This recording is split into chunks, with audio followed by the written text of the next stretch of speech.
Five from left to right, Braden Smith, Trey Kaufman-Renn, and Oscar Clay. Raise your hand, we'll get microphones to you.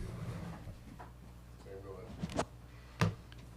Braden, can you take us through the final 3.4 seconds? I know it's not a lot of time, but what was the idea for you to get the shot? It was either me coming back and shooting that, or we throw it over to Trey right there and let him go make a play with 3 seconds left.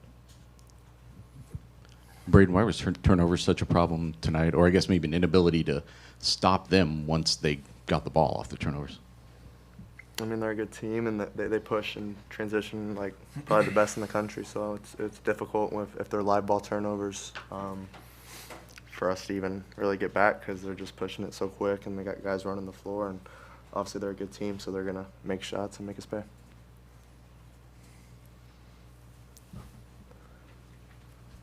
Oscar, question for you. I'm wondering, early in the first half, it felt like you set a tone physically. I'm wondering how you saw Michigan State respond to you in the rest of the game after that. You know, I just think they're tough competitors, and we knew they were going to compete for the full 40 minutes, and they did. I mean, that's what we expected.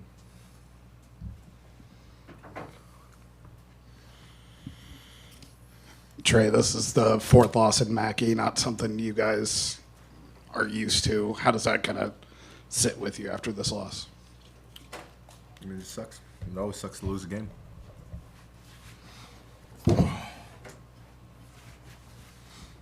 Hey Trey, why was Carson Cooper so hard to match up with around the rim? I'm not sure. I mean, he got going early, and once you get a couple shots to go as a post player, then you start to get your touch going, and you go from there. He had a good game. Give it up to him. Trey and Braden, what stings about this one the most? Go ahead. I mean, nothing specific. It's a loss. You as competitors, you don't want to lose a game.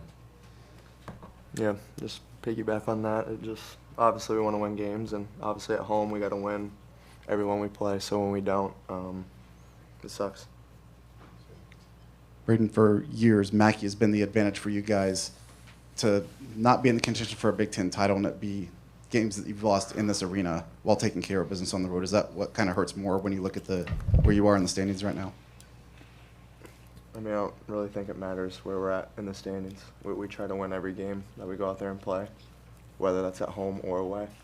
And we are where we are because we're not playing to the best of our ability sometimes. I don't think for a full 40, and we got to get to that point where for a full 40 minutes we can be really good, and we're not there yet. Trey, you guys, I think 16 second chance points, 16-6 on the second chance points advantage today against the best defensive rebounding team in the country, or one of them. I guess, does it hurt more when you excel at that specific thing so much against a team that has that strength and still come up short?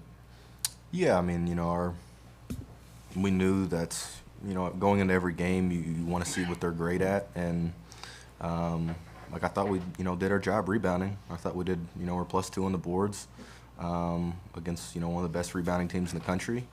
But the part we didn't do is we didn't, keep the ball in front of us, whether in ball screens or just off the dribble drive. That they got where they wanted, and at that point, it's kind of hard. Braden, I'm wondering, Kurtang had a big second half. I think he had 8 points. He had a couple stretches there where he had some big buckets. What did you see from him that he was able to kind of break free a little bit and get some shooting room? I don't know if it was necessarily breaking free. He just hit really tough contested jump shots. You gotta shake his hand and tell him congrats. Braden, I guess going off that a little bit, you guys have played against a lot of their main guys for a couple of years now. Tang number 2 and Cam Ward number 3 are some guys that had some contributions tonight that Michigan State hasn't gotten a lot of. When they're getting that from those guys, how different does that make them? How does that change Michigan State when it's beyond sort of the core older guys that you guys have seen? Yeah, no, I mean, obviously they have a good core group with Cohen, Carson, Jeremy, and Jackson. So they got guys that can make shots, and Jordan, Scott, and Kurtang, we're making shots. And obviously when they're able to do that, it spreads the floor out a little bit more, and then Jeremy's able to go in there and make plays because he's obviously a great point guard and that knows how to facilitate a ball screen and just basketball in general. So I think it makes them pretty hard to stop. Anything else? Sam, last one. Oscar, you said after the game at USC, I think it was, like, this team isn't trying to peak early in the season. You're trying to peak in March. The next time you play a game will be in March. Where do you have to get better to hit that goal? Just collectively as a team. I mean, I think tonight was on us, and I think we just gotta, I don't know, figure it out. Thank you, guys.